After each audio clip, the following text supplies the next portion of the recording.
मैं तुझे प्रथम गिनती में गिनाता हूं, देवताओं का आधिपत्य तुझे प्रदान करता हूं, सारे देवों में तू प्रथम गिनती में गिना जाएगा, प्रथम पूज्य माना जाएगा। बस शंकर भगवान ने वर दिया, थोड़ी देर बाद कार्तिकेय महाराज आ गए। कौन आए? जम के बोलो जरा, कार्तिकेय। और कार्तिकेय जी आए और आकर बोले, पिताजी दंडवत करा, प्रणाम करा, साष्टांग करा, मैं परिक्रमा कर कर आ गया, मैंने परिक्रमा करा। अब इधर तो देवता सब, सारे देवता मिलकर अक्षत छोड़ रहे गणेश जी के ऊपर, स्वस्ति वाचन हो रहा, लोग प्रणाम कर रहे, नमन कर रहे, लोग आवाज लगा रहे, श्री गणेश जी महाराज की। अब सारी दुनिया में आवाज लग रही गणेश जी। तो कार्तिकेय ने पूछा, माँ ये गणेश जी का जयघोष क्यों हो रहा है, गणेश जी के जयकारे क्यों हो रहा है, गणेश जी के लिए इतना जयघोष? तो माता पार्वती ने भगवान शंकर के शब्दों को कार्तिकेय को सुनाया। कार्तिकेय रो पड़े, माँ मैं परिक्रमा कर कर आया, गणेश जी ने तो केवल आपकी परिक्रमा लगा ली, आपने उसको प्रथम गिनती में मान लिया। माँ उसने बुद्धि का परिचय दिया और मैंने कर्म का परिचय दिया। बुद्धि का परिचय, कर्म का परिचय।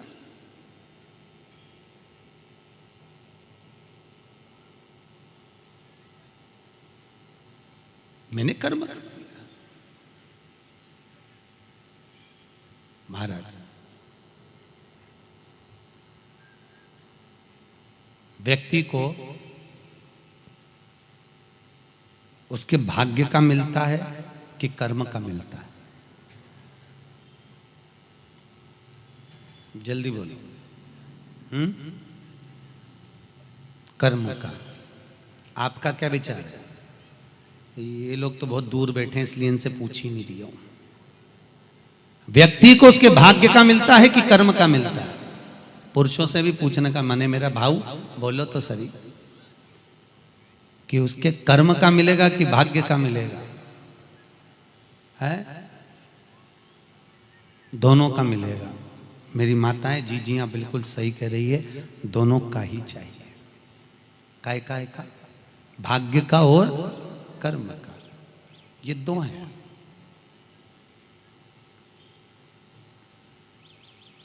बैंक में एक लॉकर होता है, उस लॉकर में लोग अपनी रकम रखते हैं। बोलो तो सही है गलत? रखते हैं कि नहीं रखते? अपनी चेन, अंगूठी, मोबाइल, पर्स सब लॉकर के अंदर रखते हैं। बैंक में लॉकर होता है, लॉकर में रखने के बाद में लॉकर की दो चाबी होती है। कितनी चाबी लॉकर की? दो।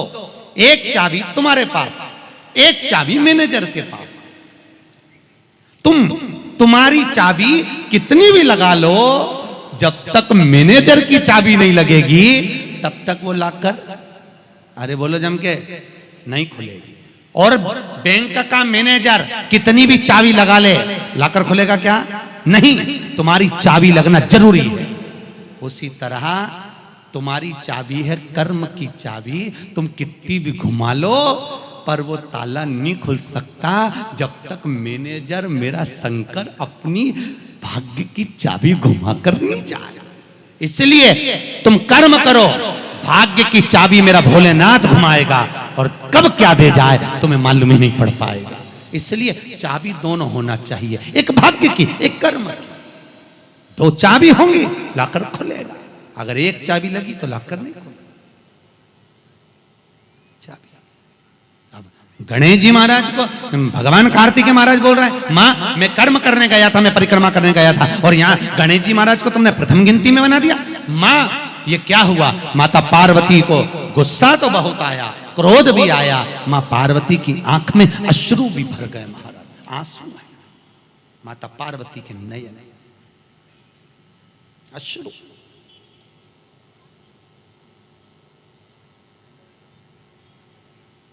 मां खड़ी हो गई। माता पार्वती ने आज खड़े होकर भगवान भोलेनाथ जी से निवेदन करा, आपने अपनी जिंदगी की ये गलती कर दी। क्या गलती? शंकर भगवान पूछ रहे हैं कौन सी गलती? तुमने गणेश जी को प्रथम गिनती में बना दिया, कार्तिकेय भी तो गया था। अगर कुछ थोड़ा सा आशीर्वाद रखना था तो कार्तिकेय के लिए रखना था, पर तुमने केवल गणेश को प्रथम गिनती में बनाया है, ये तुम्हारी गलती है। तो गणेश जी ने परिक्रमा भी तो करी है। माता पार्वती खड़े होकर शंकर भगवान से बोली, भोलेनाथ मैंने अपनी जिंदगी में आपसे कभी कुछ नहीं मांगा, पर आज तुम्हारी यह पार्वती तुमसे एक वर चाहती है। शंकर भगवान ने कहा, मांग, तुझे क्या चाहिए? पार्वती कहती है, आज के बाद तुम्हारी कभी पूर्ण परिक्रमा ना लगे, आज के बाद तुम्हारी कभी पूर्ण प्रदक्षिणा ना हो, पूर्ण नहीं होना चाहिए। कौन ने मांगा? जम के बोलो, पार्वती। शंकर की पूर्ण प्रदक्षिणा माता पार्वती ने कह दिया, भोलेनाथ आज के बाद ना हो, क्योंकि तुम भोले हो, तुम्हारे आसपास कोई घूम लेता है, तुम उसको कुछ भी निकाल कर दे देते हो। होता है, दो बहुएं होती हैं, एक बहू रहती है पूना में, बोलो कहां? मुंबई या पूना, और दूसरी बहू तुम्हारे साथ रहती है। अरे बोलो जम के, एक दूर रह रही है और एक तुम्हारे साथ रह रही है। पर सास को जो साथ रह रही है ना, रोज पूछ रही है ना, वो अच्छी नहीं लगती। वो जो दूर रहती है ना, उसका गुणगान 24 घंटे करती है। ये डोकरियों की आदत भी बुरी, बड़ी बुरी आदत। जो पास रह रही है वो अच्छी नहीं लग रही, जो दूर रह रही ना, वो दिवाली पे आती है, बस दिवाली पे 30 त्योहार कराती, और दिवाली पे आते और आके पल्लू वल्लू लेके मम्मी जी मम्मी जी मम्मी जी करके आई आई करके बस 2-4 बार इधर उधर घूमेगी, और सास इतनी खुश हो जाएगी, तुरंत अंगूठी निकाल के चुपचाप रख ले,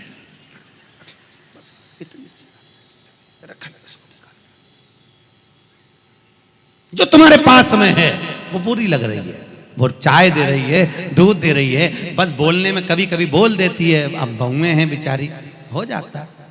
एक सास बहू से कहती है, मैं सुबह 5 बजे उठती हूं, तू 4 बजे उठा कर। अब वो झगड़ा करते करते हमारे पास आ गए, और हमारे पास आके बोली, गुरुजी ये मेरी सास मुझे परेशान करे। मैंने बोला, तेरी सास को क्या बोल रही है? तो क्या मैं 5 बजे उठूं तो बहू 4 बजे उठना चाहिए। तो मैंने कहा, अच्छी बात बोली, कोई दिक्कत वाली बात नहीं है। एक काम कर, बहू की उम्र है 20 साल, तेरी उम्र है 70 साल, तू 20 साल की बन जा, मैं भी इसको जगाना चालू कर देता हूं। जब तुम, वो कहते हैं ना, सास भी कभी बहू थी।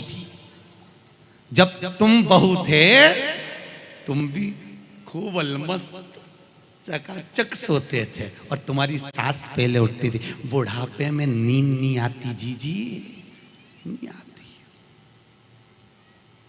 आती क्या? अरे बोलो तो, आती बुढ़ापे में नहीं। मनुष्य की उम्र,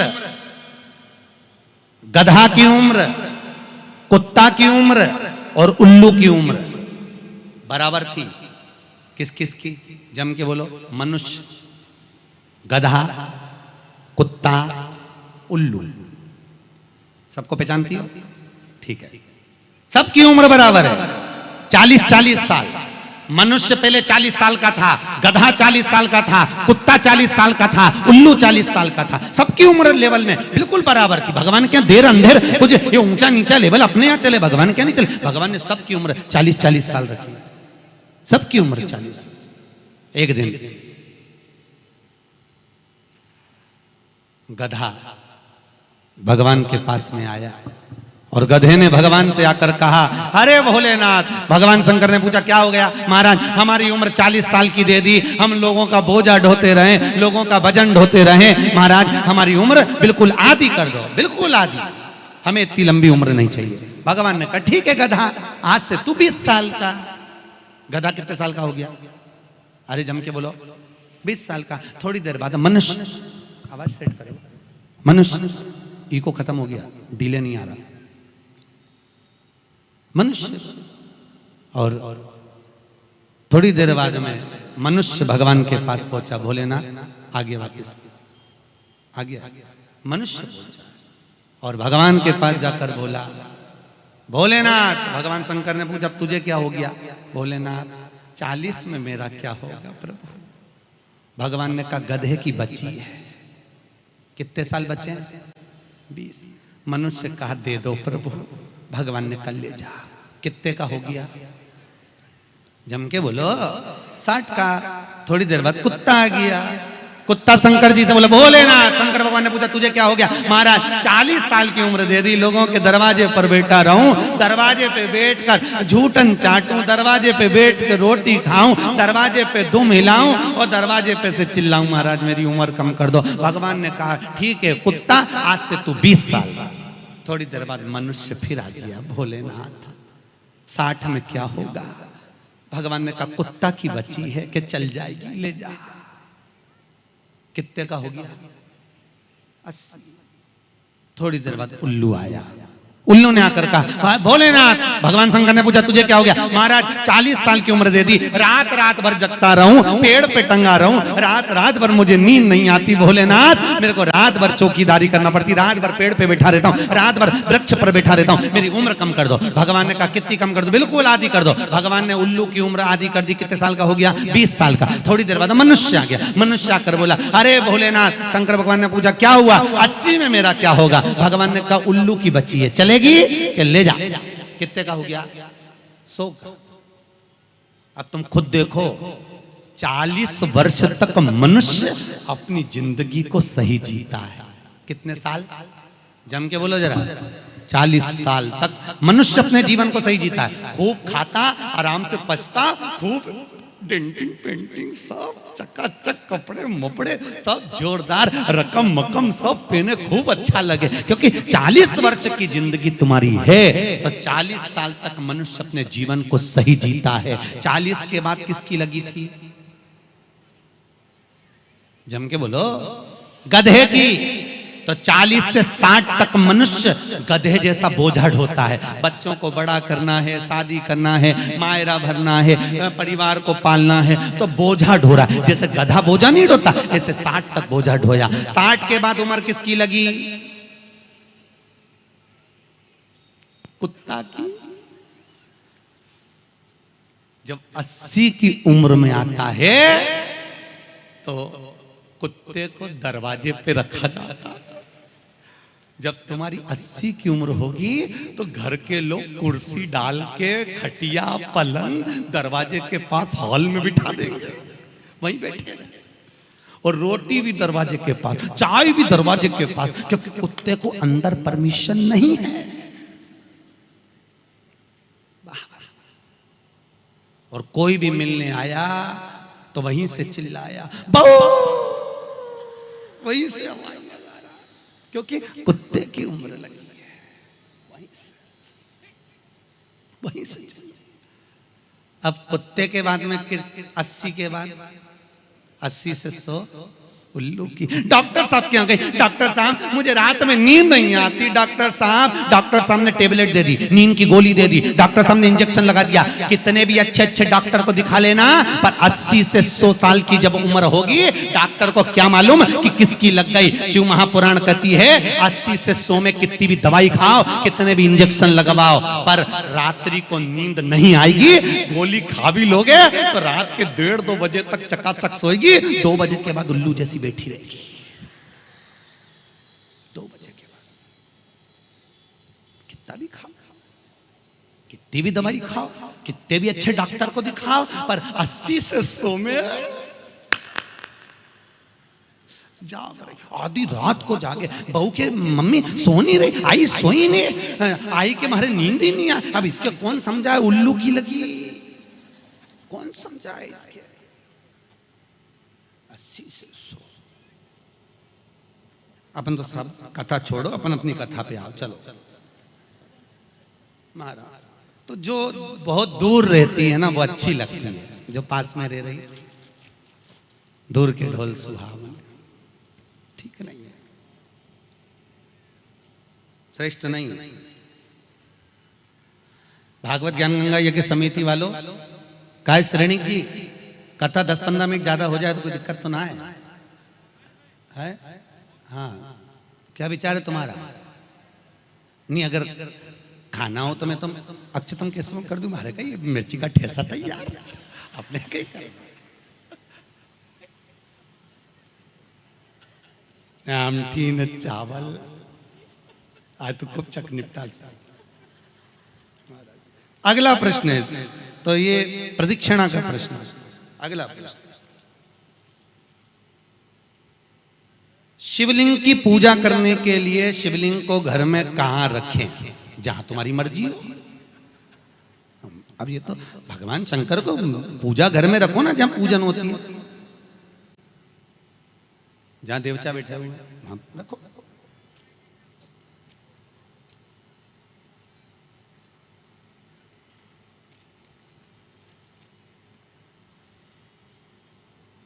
पीपल के पेड़ को सोमवती अमावस्या के दिन 108 फेरी क्यों लगाई जाती है? वाह, बहुत बढ़िया। हमने तो नहीं की कि लगाओ, अब तुम्हारा मन है 108 लगाने का।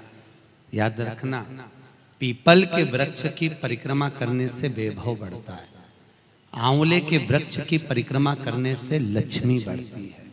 याद रखिए, तुलसी की परिक्रमा करने से सौभाग्य बढ़ता है। अब 108 मन का लगाओ, चाहे 208 लगाओ, 216 लगाओ, ये आपके ऊपर है। यहां आपका भाव होना चाहिए कि हम भगवान को कैसे रिझाएं, कैसे रिझाएं, ये आपका भाव है। उसका फल क्या है? तो उसका फल वैभव प्राप्ति का है, धन प्राप्ति का, यश प्राप्ति का। आप जितनी लगा,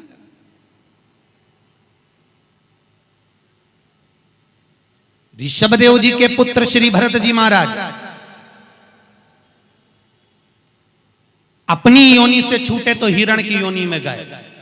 हिरण की योनि पाने के बाद श्री ऋषभदेव जी के पुत्र जो भरत जी थे, हिरण की योनि में आने के बाद में, हिरण की योनि पाने के बाद भरत जी को लगा कि मैं इस हिरण की योनि में पड़ गया हूं, इससे मुक्ति कैसे मिलेगी? तो हिरण की योनि में आने के बाद भरत जी महाराज पीपल के वृक्ष के नीचे जो संत बैठे हुए थे, उनकी 108 परिक्रमा करते थे हिरण की योनि में। तो हिरण की योनि के 108 परिक्रमा कर रहे थे। उस दिन थी सोमवती अमावस्या का दिन, जिस दिन हिरण की योनि से परिक्रमा करते करते भरत जी महाराज छूट गए थे और वापिस मनुष्य की योनि में आ गए थे। ये 108 परिक्रमा का फल है। ऋषभ जी के पुत्र हिरण की योनि से छूटकर परमात्मा की भक्ति को, मनुष्य देह मिल गई। शायद हो सकता है हम मानव की देह में हैं और मनुष्य की देह में आकर अगर हम भगवान की 108 परिक्रमा लगाते हैं, हम भगवान का भजन करते हैं, 108 परिक्रमा के अंतर्गत हम डूबे रहते हैं, तो हो सकता है मनुष्य की योनि से छूटकर हम देव योनि में चले जाए, भगवान की परास प्राप्त हो जाए। मां तो शास्त्र कह रहा है, अंजना माता गौतम बाबा से कहने पर शंकर की आराधना कर रही है। और आराधना करी माता अंजना ने, शिव जी की आराधना करी, शंकर की जब आराधना करी, शंकर का अभिषेक करा, भगवान भूत भावन प्रसन्न हो गए और शंकर भगवान ने उसी समय माता अंजना को वर प्रदान करा, तो चिंता मत कर, तेरे घर में पुत्र होगा। पुत्र, तू क्यों चिंता कर? भगवान शंकर जब भी देते हैं छप्पर के देते हैं। भगवान कृष्ण के यहाँ कितने बच्चे दिए? 1,77,086। अब अंजना माता के यहाँ भगवान संतान दे रहा है। भगवान अंजना माता के यहाँ, हनुमान जी महाराज कितने भाई थे? माता अंजना के गर्भ से जो संतान हुई थी, हनुमान जी महाराज सगे भाई कितने थे? हनुमान जी कितने भाई? अरे बोलो तो सही, हनुमान जी भाई कितने हैं? सगे भाई कितने हैं हनुमान जी महाराज? तो अंजना माता ने जब भगवान शिव की आराधना करी, शंकर की जब आराधना करी, तब भगवान शंकर प्रसन्न हुए। समय बीता, माता अंजना के गर्भ में भगवान शंकर के तेज पुंज को पवन देव ने ले जाकर माता अंजना के गर्भ में स्थापित करा। स्थापित करने के बाद पूर्णिमा के दिन, चैत्री पूर्णिमा के दिन, भगवान अंजना माता के गर्भ से शंकर का ही एक अवतार श्री हनुमान जी महाराज प्रकट हुए हैं। महाराज श्री हनुमान जी महाराज की। हनुमान जी सगे भाई हैं 6। कितने भाई हैं? 6 सगे भाई। सबसे पहले नंबर हनुमान, फिर गतिमान, केतुमान, धृतिमान, यतिमान, ऐसे हनुमान जी महाराज के 6 भाइयों का क्रम वर्णन किया गया। कितने भाई हैं? 6। हनुमान जी महाराज का एक भाई है जिसका नाम है गतिमान। क्या नाम है? गतिमान। और जिसके यहाँ पर फैक्ट्री हो, किसी भी तरह की फैक्ट्री हो, चाहे वो नट बोल्ट की हो, पानी की हो, किसी भी तरह की फैक्ट्री हो, अगर फैक्ट्री में जरा सी भी तकलीफ आती है तो हनुमान जी महाराज के उल्टा पांव, लेफ्ट पांव के नीचे का सिंदूर लाकर गतिमान का नाम लेकर अगर फैक्ट्री पर स्वस्तिक बना दिया जाता है तो वो फैक्ट्री धड़ाके से चलना चालू हो जाती है, कभी खराब नहीं होती, कभी परेशान नहीं करती। महाराज गतिमान, हनुमान जी के 3 नंबर का भाई गतिमान का नाम। ये जो राजनेता होते हैं ना, जब चुनाव लड़ने के लिए जाते हैं और उन्हें विजय प्राप्त करना है तो विजय पाने के लिए वो एक ही काम करते हैं। हनुमान जी के 3 नंबर का भाई गतिमान, उस गतिमान के नाम से जो व्यक्ति युद्ध करने के लिए जा रहा है या विजय पाने के लिए जा रहा है, अपने बराबर का लच्छा, लच्छा जानते हो, नाड़ा मोली, उसको नाप कर गतिमान के नाम से लपेट कर हनुमान जी के मंदिर में रख देता है और उस मोली को फिर अपने हाथ पर बांध लेता है तो वो हार नहीं सकता, विजय ही प्राप्त करेगा। गतिमान का इतना प्रभाव है, चाहे कुछ भी। गतिमान, गतिमान है, वो नीचे नहीं गिरने, उसकी प्रखरता। गतिमान श्री हनुमान जी महाराज का प्रागट्य हुआ। अंजना माता के गर्भ से श्री हनुमान जी महाराज प्रकट हुए। पवन तनय संकट हरन मंगल मूर्त रूप, राम लखन सीता सहित हृदय बसौ सुर भूप। श्री हनुमान जी महाराज प्रकट हुए। देवताओं ने पुष्पों की वृष्टि करी, गंधर्व गान करे, अप्सरा नृत्य करी, चारों तरफ सुख समाहित हुआ। श्री हनुमान जी महाराज की। हनुमान जी महाराज प्रकट हुए। प्रबल रावण को मारने में सबसे ज्यादा सहयोग किसने करा था? अरे जम के तो बोलो।